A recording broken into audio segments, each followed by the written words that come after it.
Atención, iglesias y pastores. Radio Costa Rica pone a su disposición toda una plataforma audiovisual para que su mensaje llegue a miles de personas en Costa Rica y el mundo. Sumamos radio, Facebook Live, nuestras propias aplicaciones, nuestro sitio web y nuestro canal en YouTube, además de toda nuestra experiencia en el concepto de evangelismo mediático, porque nos interesa unir esfuerzos para llevar un mensaje de fe y esperanza en estos momentos tan convulsos socialmente, donde las malas noticias nos afectan cada minuto. Su mensaje, nuestra experiencia y herramientas tecnológicas se unirán para llevar noticias de fe y esperanza. Anímese, ingrese al maravilloso mundo de la comunicación audiovisual con nosotros. Para mayor información, 8377-4416. Radio Costa Rica. Mucho más que una radio.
Tengan todos muy buenas tardes. Hoy estamos aquí de nuevo llevando esta programación tan especial de todas las inspiraciones y todas las cosas que hicieron los sacerdotes para poder apresar a Cristo y llevárselo para poderlo crucificar. Y es algo muy interesante, muy importante que tengamos que saber, pero tenemos que aprenderlo.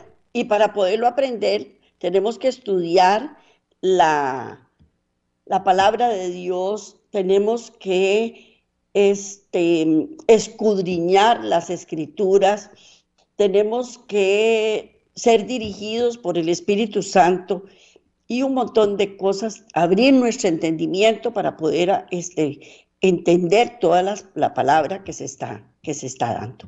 Así es que entonces espero que este programa sea del agrado de todos ustedes y que sea de gran edificación, como lo fue para mí. Bueno, vamos a ver las conspiraciones sacerdotales. Siempre dentro de Radio Costa Rica 930M, siempre bajo las redes sociales, en Facebook Live, también lo podemos encontrar en Laicos en Acción, en YouTube, y no solo esta programación, podemos encontrar montones de programas que son sumamente importantes, instructivos, edificadores y muchas cosas más. Así es que entonces los invito a que estudien esta palabra de Dios. Pero antes vamos a elevar una plegaria al Señor. Inclina su rostro donde quiera que esté y ore conmigo.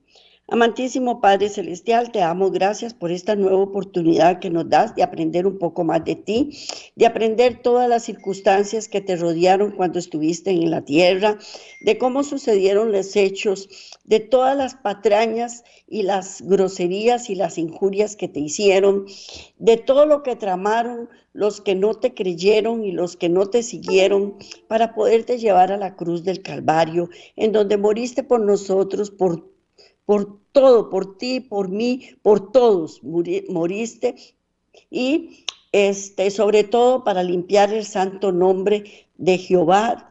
También, Señor, para que nosotros tuviéramos el mejor instructivo que hay sobre nuestra fe, pues sobre nuestras ideologías, sobre todo lo que nosotros queremos aprender de ti. Porque hay cientos de miles de ideologías en este mundo que nos llevan a un montón de casos perdidos y al final de cuentas podrán edificarnos por un tiempo, pero no limpiarnos de toda la contaminación que tenemos por dentro, porque eso solamente tú lo puedes hacer, Padre Eterno, y cambiarnos, porque el único que nos puede cambiar eres tú, Padre Eterno. Gracias, Padre, por todas estas enseñanzas. Te las damos en nombre de Cristo Jesús. Amén. Pues hoy vamos a ver las conspiraciones sacerdotales. Las conspiraciones sacerdotales. Y esto lo encontramos en Juan 11, del 47 al 54. Y los invito a leerla porque es de suma importancia que nosotros podamos entender todo esto que nosotros deseamos aprender. Porque la verdad es que nosotros deseamos aprender y vamos a tratar de leerlo. Un momentito, por favor. Juan 11, del 47 al 54. ¿Ok?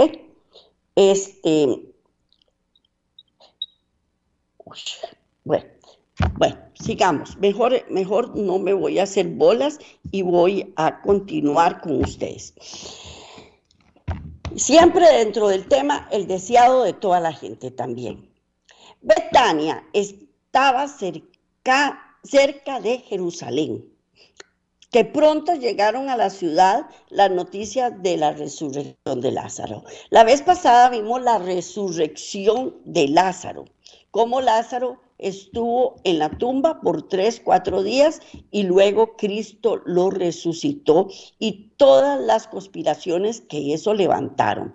Pues todas estas noticias se difundieron por todo lado y llegaron a Jerusalén por medio de los espías, porque también la vez pasada les conté que los espías también andaban siguiendo a Jesús por donde quiera que él fuera, pero no para aprender de su palabra, ni tampoco para cambiar su mentalidad ni nada, sino era nada más para llevar toda esta información a los sacerdotes y a los principales de la iglesia.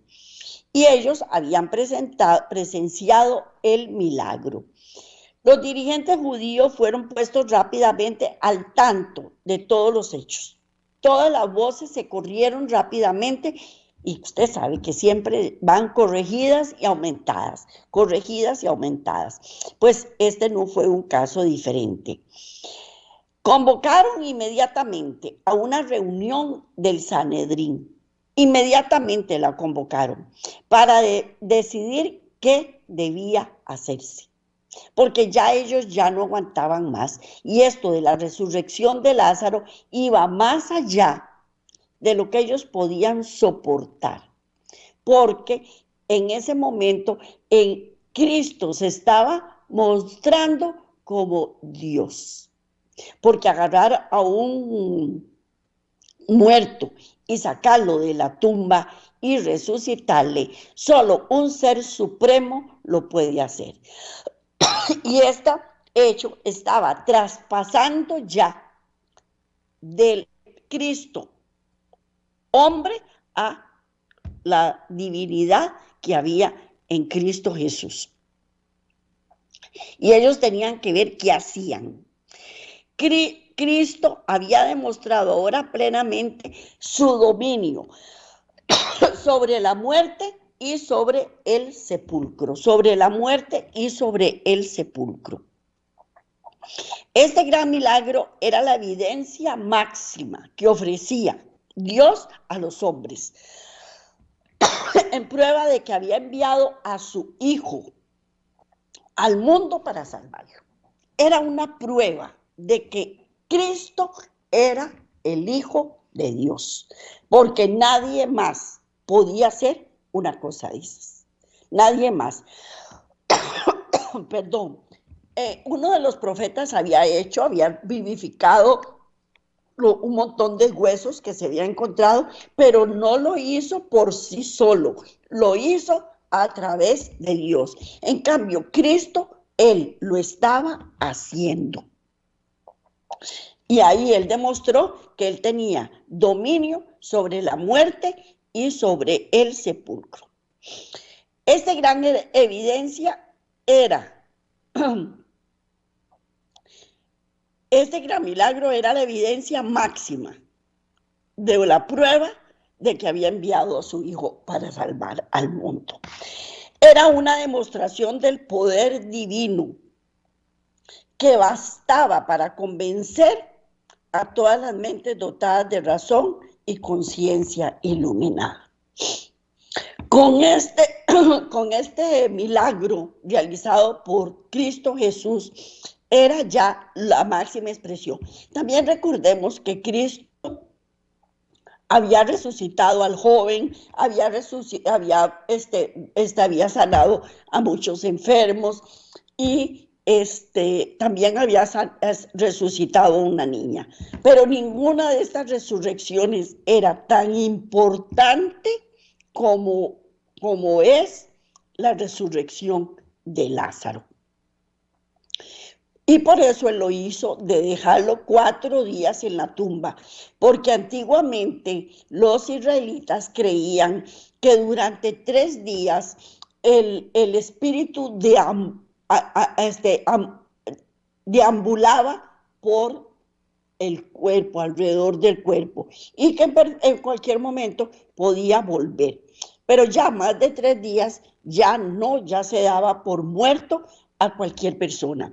Y por eso Cristo se retrasó en venir a resucitar a Lázaro. Y era la demostración para convencer a las mentes de conciencia iluminada. Muchos de los que presentaron la resurrección de Lázaro fueron inducidos a creer en Jesús, pero el odio de los sacerdotes contra él se intensificó.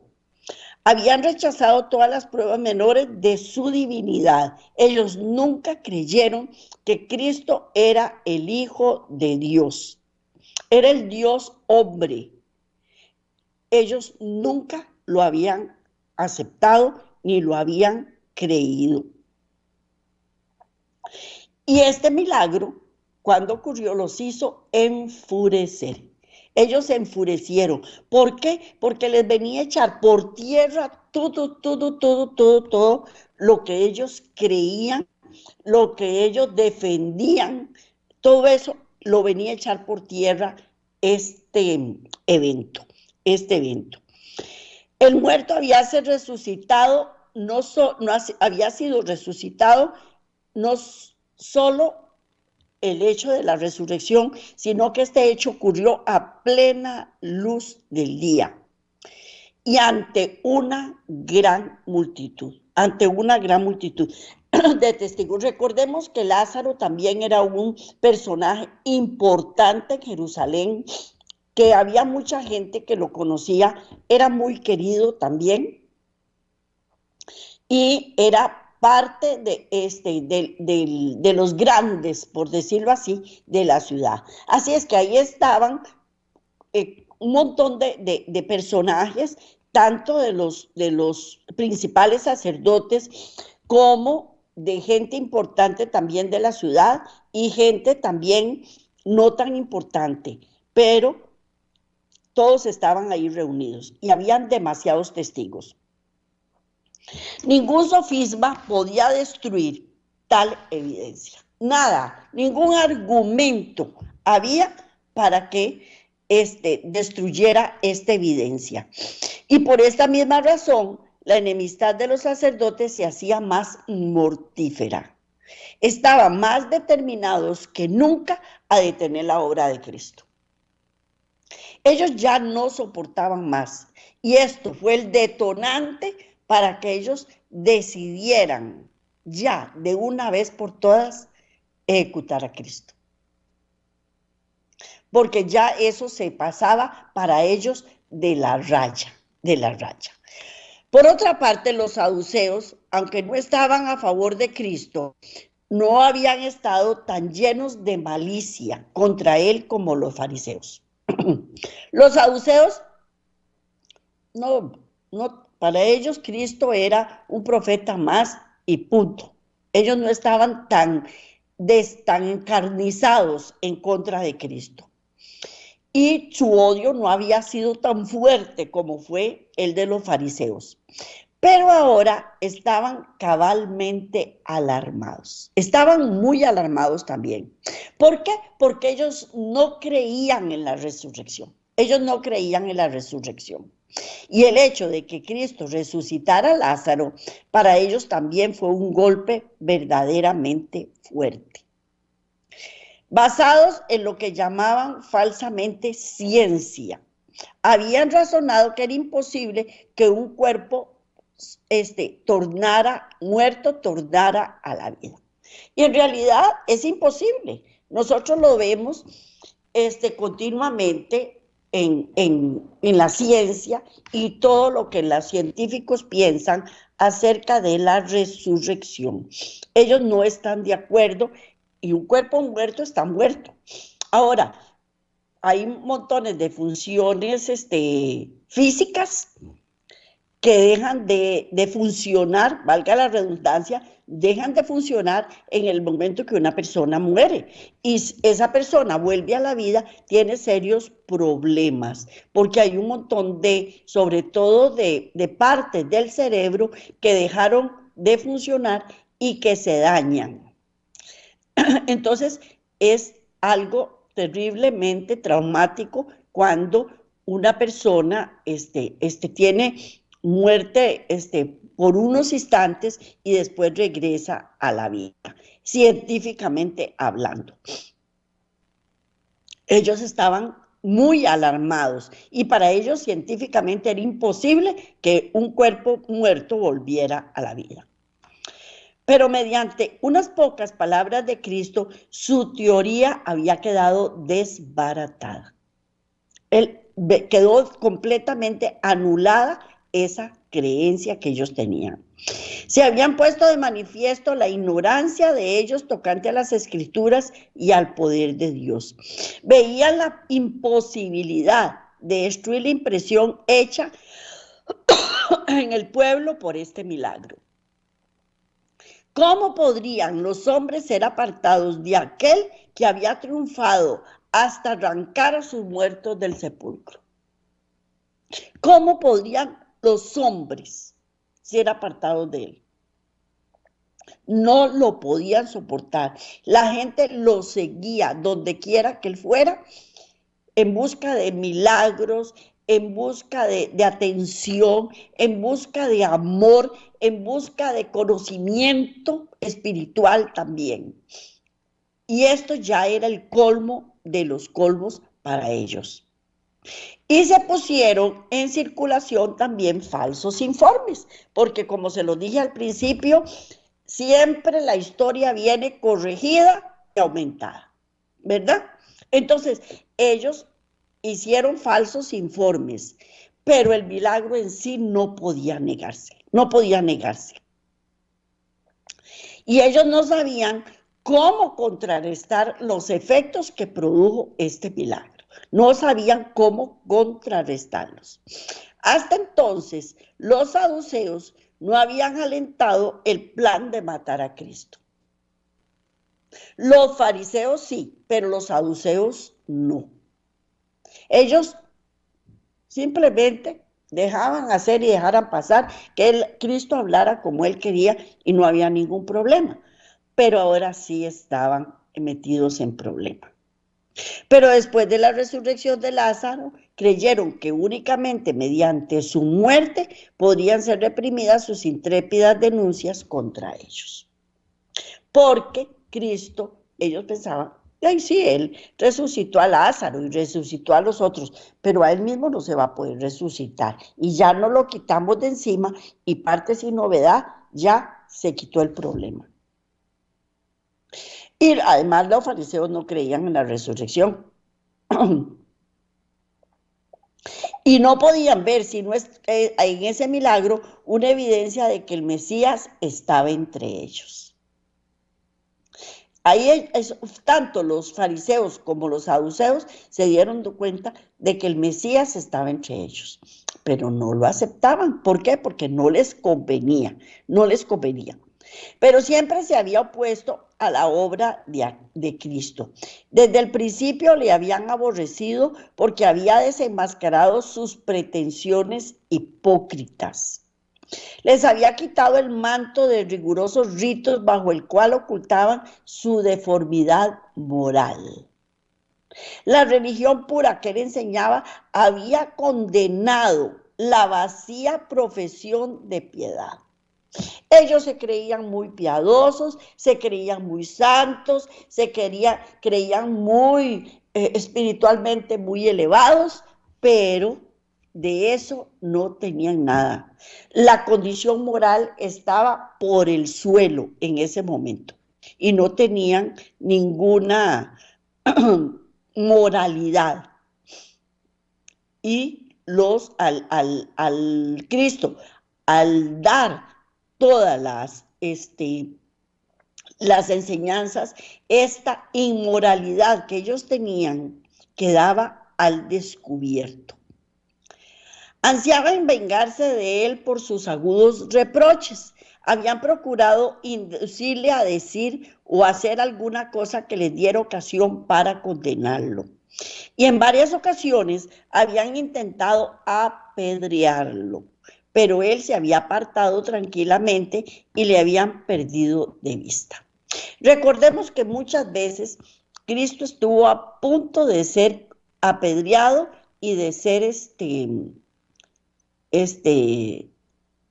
apresado para matarlo. Todos los milagros que realizaba en sábado eran para aliviar a lo afligido. Todos los milagros que él hizo el día sábado eran ocasiones para aliviar alguna. Bueno, la verdad es que todos los milagros que él hizo, fueran sábado o no fueran sábado, eran para aliviar a alguna persona o algún afligido. Pero con muchísimo más razón, un día sábado. Los fariseos habían procurado condenarlo por violar el sábado. Si él hacía un milagro el sábado, estaba bajo condenación, según los fariseos.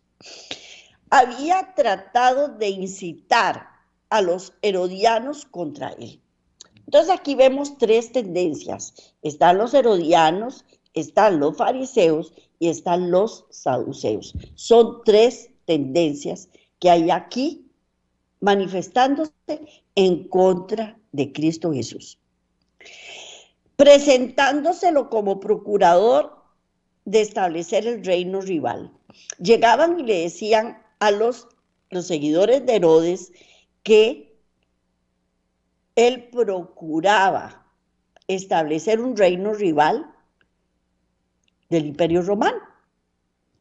Y consultaron con ellos en cuanto a cómo matarlo.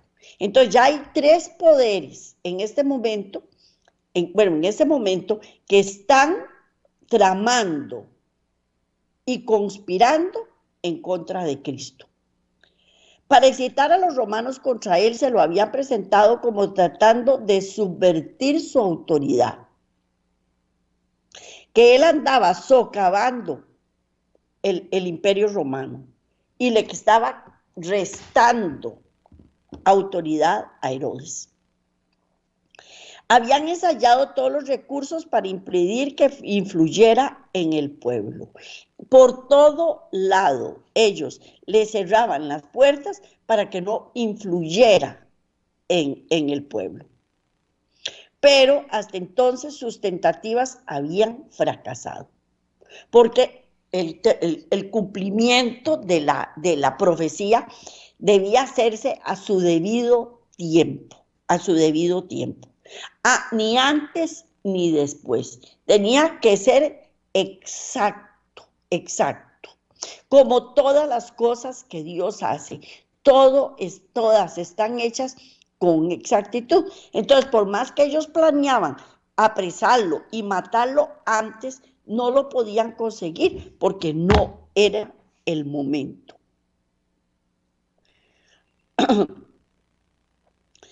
Pero hasta entonces sus tentativas fracasaron. Las multitudes que habían presenciado sus obras de misericordia y oído sus enseñanzas puras y santas, sabían que los suyos no eran los hechos y palabras y que no pudieron echar mano de él. No pudieron de ninguna manera echar mano de él. En su desesperación, los judíos habían publicado finalmente un edicto, decretando que cualquiera que profesase fe en Jesús sería expulsado de la sinagoga. Siempre ha ocurrido lo mismo, que lo excomulgo, que lo borro del libro de la iglesia, que ya no quiero que usted venga más a la iglesia porque usted es una persona nociva para la iglesia, porque está en contraposición con la verdad. Que para ellos es su verdad. Pero la palabra de Dios no se puede cambiar. Y es la verdad. Esa sí es la verdad. Pero las personas y los sacerdotes y los ministros y los pastores hacen doctrinas de un solo versículo o tergiversan o dicen la verdad a medias.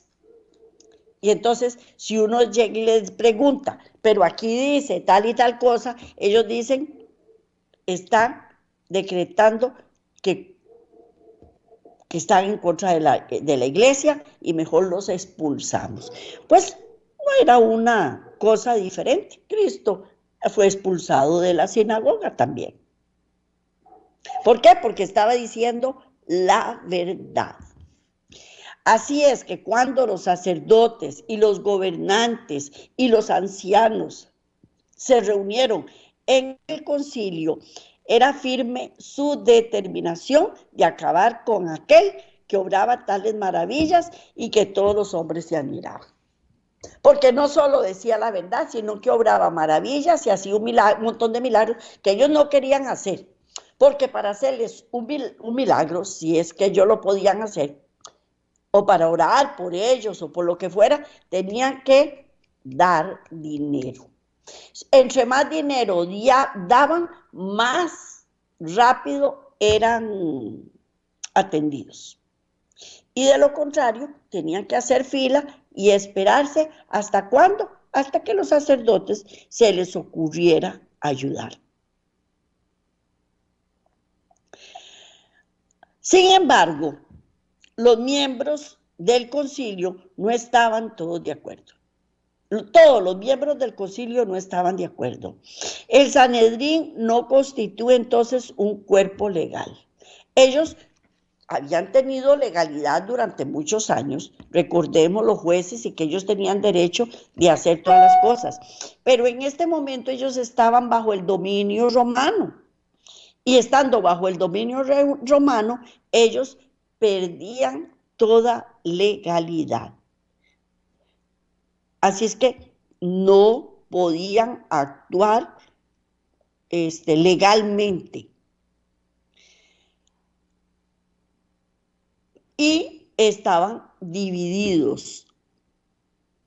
Los saduceos y los fariseos estaban más cerca de la unión que nunca.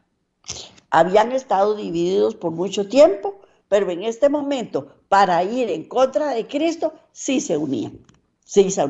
Igual que los romanos. Los romanos habían estado siempre en contra de la iglesia este, de Jerusalén y de todas sus doctrinas, pero para ejecutar a Cristo sí se pusieron de acuerdo los tres, saduceos, fariseos y romanos. Y todos se unificaron por oposición a Cristo. Entonces, hicieron una unidad. Y ahí sí se pusieron de acuerdo, porque muchas veces para hacer daño, las personas que a veces son enemigas, entre ellas sí se unen para hacerle daño a otra persona, a una tercera persona. Nicodemo y José habían impedido el concilio anterior la condenación de Jesús. Tanto Nicodemo como José, ellos habían luchado por defender a Cristo.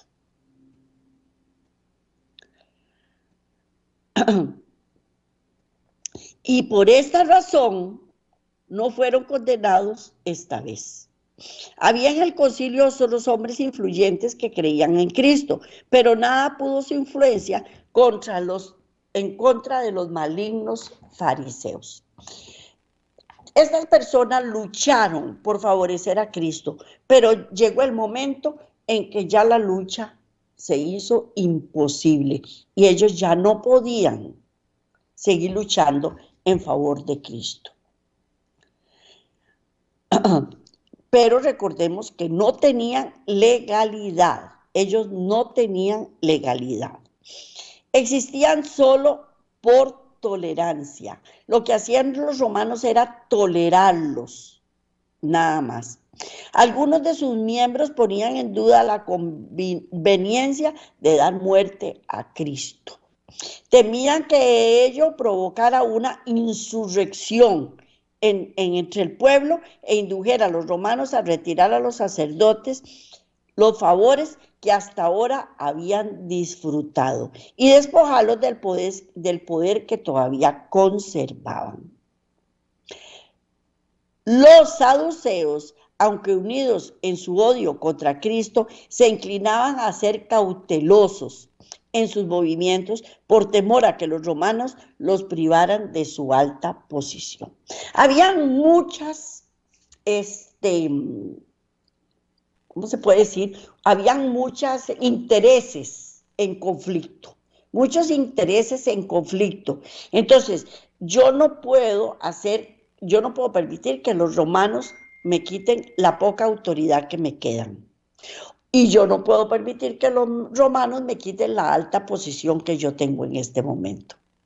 Entonces vamos a ir cautelosamente avanzando paso a pasito hasta lograr convencer a los romanos de la situación que va en contra de ellos, porque Cristo lo que quiere es poner un reino aquí en este mundo y quiere hacer una insurrección en todos sus seguidores. Y así fue como trabajar. Pues en este concilio convocado para planear la muerte de Cristo, estaba presente el testigo que oyó las palabras jactanciosas de Nabucodonosor y que presenció la fe idólatra de Belsasar, que estaba presente cuando Cristo en Nazaret se proclamó a sí mismo el ungido. Este testigo estaba ahora haciendo sentir a los gobernantes qué clase de obra estaban haciendo. Y los sucesos de la vida de Cristo surgieron ante ellos con una claridad que los alarmó. Recordaron la escena del templo cuando Jesús, entonces de 12 años, de pie entre los sabios doctores de la ley, les hacía preguntas que los asombraban. El milagro recién realizado daba testimonio de que Cristo no era sino el Hijo de Dios. Las escrituras del Antiguo Testamento concernientes al Cristo resplandecían ante su mente con un verdadero significado. Perplejos y turbados, los gobernantes preguntaron: ¿qué hacemos? ¿Qué hacemos? Había división en el concilio, bajo la impresión del Espíritu Santo, los sacerdotes y los gobernantes no podían desterrar el sentimiento de que estaban luchando contra Dios. Es cierto que había mucha gente que bajo su convulsión interior, sus problemas psicológicos y su inmoralidad, porque la verdad es que eran bastante inmorales, deseaba matarlo, sin importar si era el Cristo o no era el Cristo, si era el Mesías o no era el Mesías. Pero había otra gente que eran doctos de la ley de Dios y que ellos habían estudiado las Escrituras, que sabían que ese era el Mesías, que ese era el Cristo y que estaban luchando contra Dios, contra Dios. Así es que el concilio estaba dividido también. Mientras el concilio estaba en el colmo de la perplejidad, Caifás, el sumo sacerdote, se puso de pie. Era un hombre orgulloso y cruel, despótico e intolerante. Entre sus relaciones familiares había saduceos soberbios, atrevidos, temerarios, llenos de ambición y crueldad, ocultas bajo un manto de pretendida justicia. Eso eran las características de algunos sacerdotes del concilio. Repito, orgullosos, crueles, despóticos, intolerantes, soberbios, atrevidos, temerarios, llenos de ambición y de crueldad. Así era como estaba formado el concilio, con este tipo de personas. Caifás había estudiado las profecías y aunque ignoraba su verdadero significado, dijo con grande autoridad y aplomo: vosotros no sabéis nada, ni pensáis que nos conviene que un hombre muera por el pueblo y que toda la nación se pierda. En ese momento ellos pensaban, es mejor sacrificar a uno y que la nación no se pierda. Eso era lo que estaban pensando en ese momento. Aunque Jesús era inocente, aseguraba el sumo sacerdote, debía ser quitado del camino. Molestaba porque atraía el pueblo y así molestaba porque atraía el pueblo así y menoscababa la autoridad de los gobernantes. En este momento, Cristo estaba siendo como un atrevido que socavaba la autoridad de los gobernantes. Él era uno solo y era mejor que muriera antes permitir que la autoridad de los gobernantes fuese debilitada. En caso de que el pueblo llegase a perder la confianza en sus gobernantes, el poder nacional sería destruido. Caifás afirmaba que después de este milagro los adeptos a Jesús se levantarían probablemente en revolución. Los romanos vendrán entonces, decía él, y cerrarán nuestro templo, abolirán nuestras leyes y nos destruirán como nación. ¿Qué valor tiene la vida de este Galileo en comparación con la vida de la nación? Si él obstaculiza el bienestar de Israel, no se presta servicio a Dios manifestándole. Mejor es que un hombre perezca y no que toda la nación sea destruida. Y al final de cuentas, mataron a Jesús y la nación fue destruida también. Y la nación fue destruida también. Al aclarar que un hombre moriría por toda la nación, Caifás demostró que tenía cierto conocimiento de las profecías, aunque muy limitado. Pero Juan, al describir la escena, toma la profecía y expone su amplio y profundo significado. Y dice, y no solamente por aquella nación, mas también para que juntase en uno a los hijos de Dios que estaban derramados. Ese sí conocía la profecía y sabía lo que significaba la estadía de Cristo sobre esta tierra. Él venía a juntar a los hijos que estaban derramados por todo lado. Cuán inconscientemente reconocía el arrogante Caifás la misión del Salvador. Porque eso era lo que Cristo había venido a hacer, a reunir a su pueblo. En los labios de Caifás, esta preciosísima verdad se convertía en mentira. La idea que él defendía se basaba en un principio tomado del paganismo. Entre los paganos, el conocimiento confuso de que uno había de morir por la raza humana los había llevado a ofrecer sacrificios humanos. Así que por el sacrificio de Cristo, Caifás podría salvar a la nación. Culpable, no de la transgresión, sino en la transgresión, a fin de que se pudiera continuar en el pecado.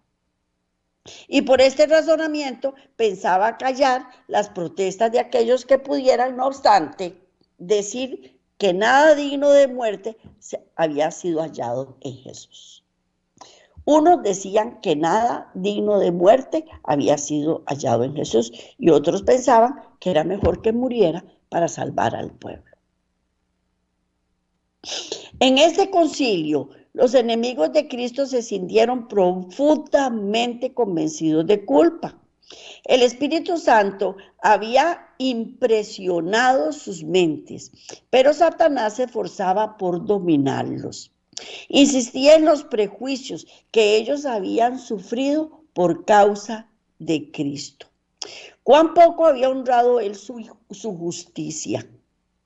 Cristo presentaba una justicia mucho mayor que debía poseer todos los que quisieran seguir hijos de Dios. Y sin tomar en cuenta sus formas y ceremonias, él había animado a los pecadores a ir directamente a Dios como un Padre misericordioso y darle a conocer sus necesidades. Recordemos que antes de Cristo, todas las personas, para poder tener acceso al Padre, debían hacerlo a través de los sacerdotes, a través de los profetas, a través de la clase alta del Sanedrín. Pero ahora con Cristo ya no había necesidad de eso.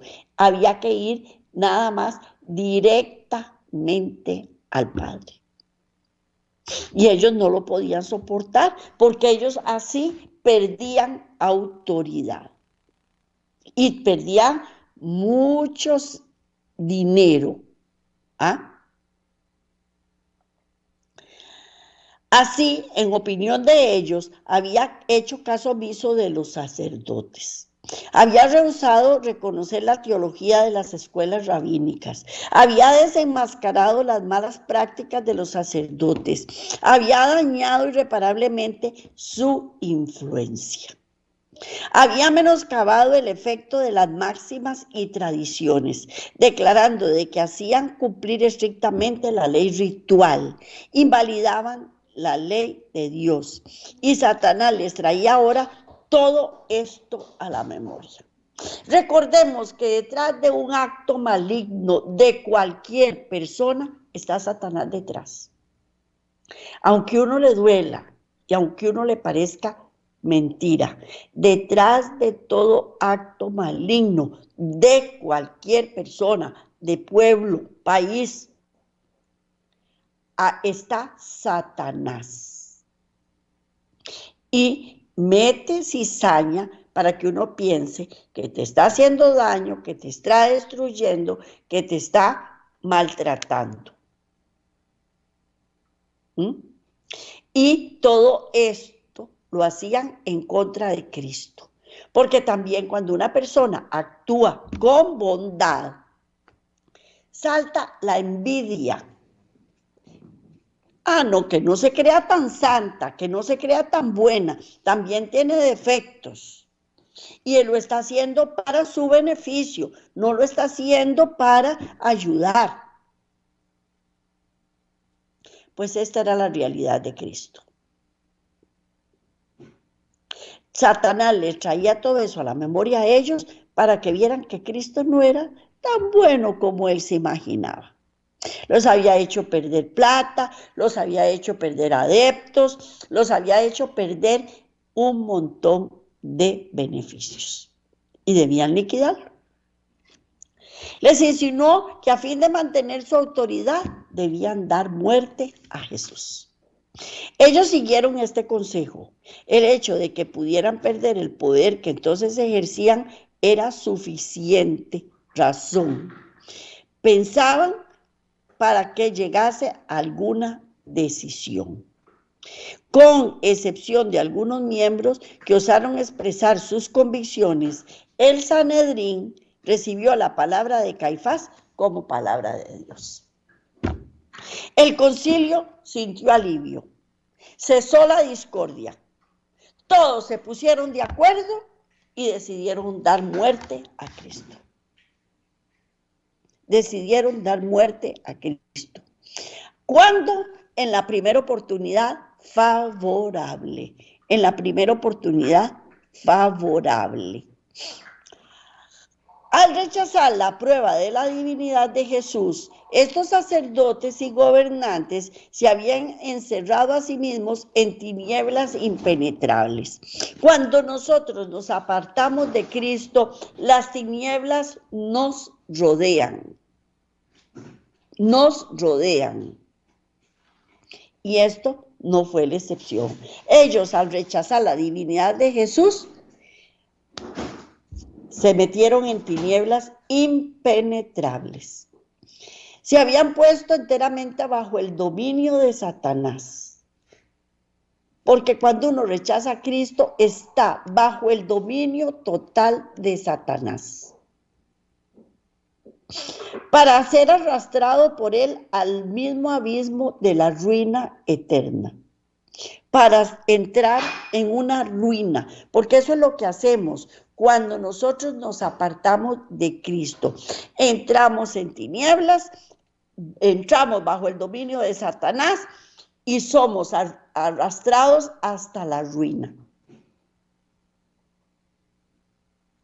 Y ojalá fuera una ruina temporal. Si seguimos de necios, vamos a entrar en una ruina eterna. Sin embargo, estaban tan engañados que estaban contentos consigo mismos y estaban creyendo que estaban favoreciendo a Dios con estas decisiones. Y se consideraban patriotas que procuraban la salvación de la nación. La salvación de la nación. Con todo, el Sanedrín temía tomar medidas imprudentes contra Jesús. No fuese que el pueblo llegara a exasperarse y la violencia tramada contra él cayera sobre ellos mismos. Ellos tenían también sus dudas, pero eran dudas que no los hacían salir de su ceguera espiritual que tenían en ese momento. En vista de esto, el concilio postergó la ejecución de la sentencia que había pronunciado. El Salvador comprendía las conspiraciones de los sacerdotes, pero no le incumbía a él precipitar la crisis. Y se retiró de esta región llevando consigo a los discípulos. Y así, mediante su ejemplo, recalcó de nuevo la instrucción que les había dado. Cuando os persigan en la ciudad, huid a otra. Huid a otra. Y eso lo encontramos en Mateo 10:23, que es la única cita que voy a dar, aparte de Juan 11:47-54, que es donde se encuentra toda la información que les he expresado en este momento. Y Mateo 10:23 dice, cuando os persigan en esta ciudad, huid a la otra. Porque de cierto digo que no acabaréis de recorrer todas las ciudades de Israel antes que venga el Hijo del Hombre.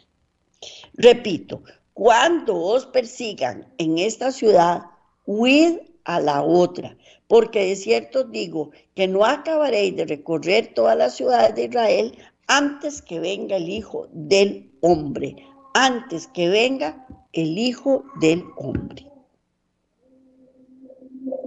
Cuando uno lo persiguen,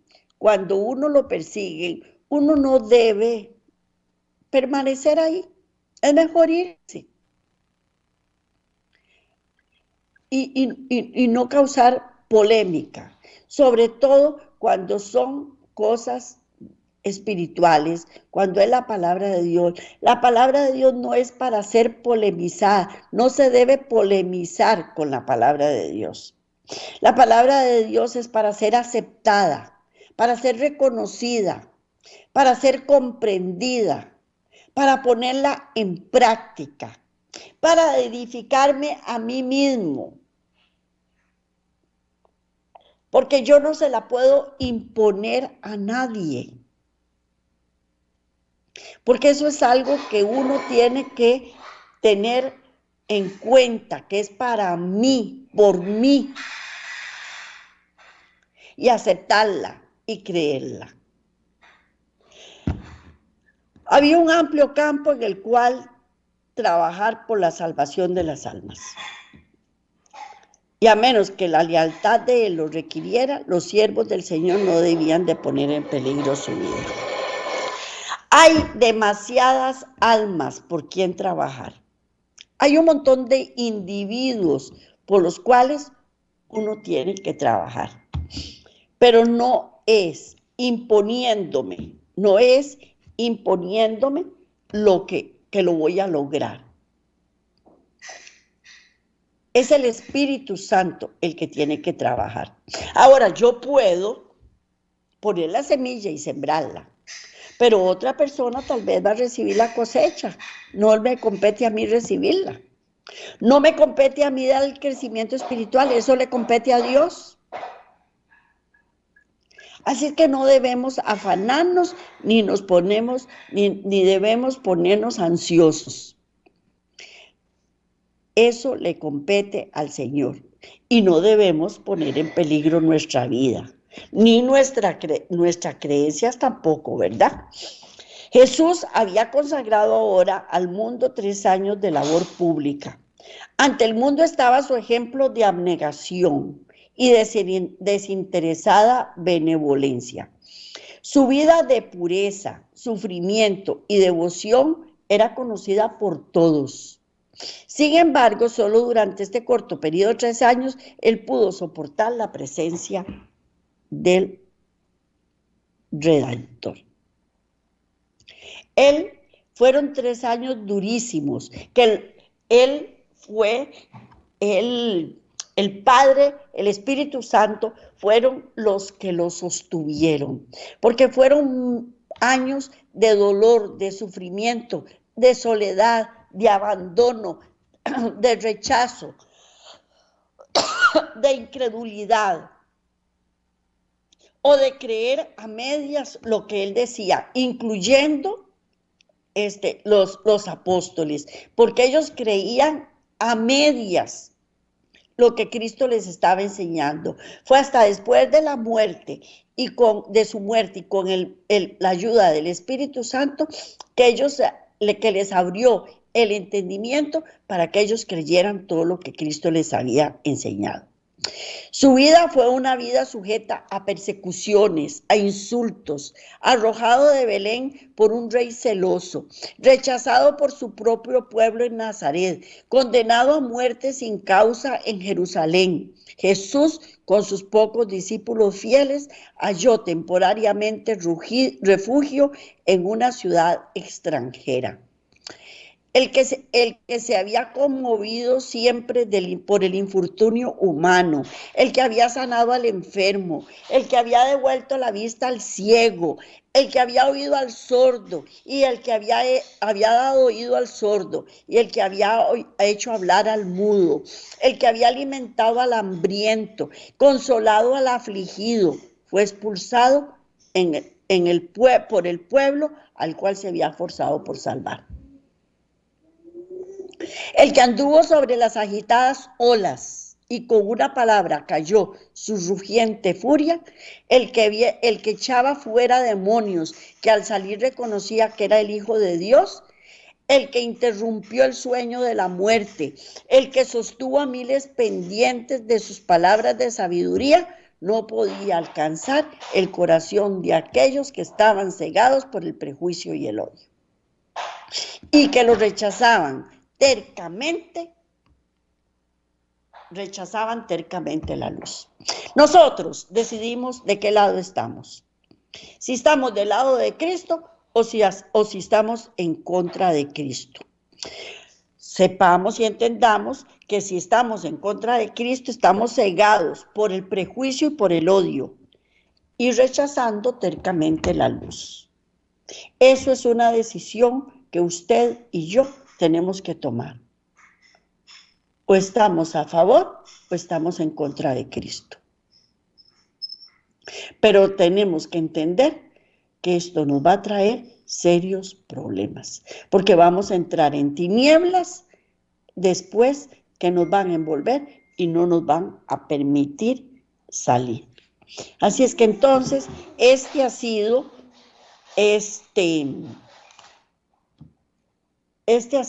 el tema que les traía hoy. Es una conspiración sacerdotal bastante fuerte. Nosotros sabremos y decidimos de qué lado estamos. Los espero la próxima semana, si Dios me lo permite. Es de bastante enseñanza para todos. Que Dios me los bendiga grandemente. Y ha sido un placer para mí compartir con toda esta sabiduría que el Señor nos ha dado para compartirla con ustedes, para que la asimilemos, para que la pensemos, para que no la rechacemos y que entendamos de una vez por todas de qué lado estamos y las consecuencias que nos puede traer estar en contra de Cristo Jesús. Un fuerte abrazo para todos, que Dios me los bendiga grandemente y hasta la próxima.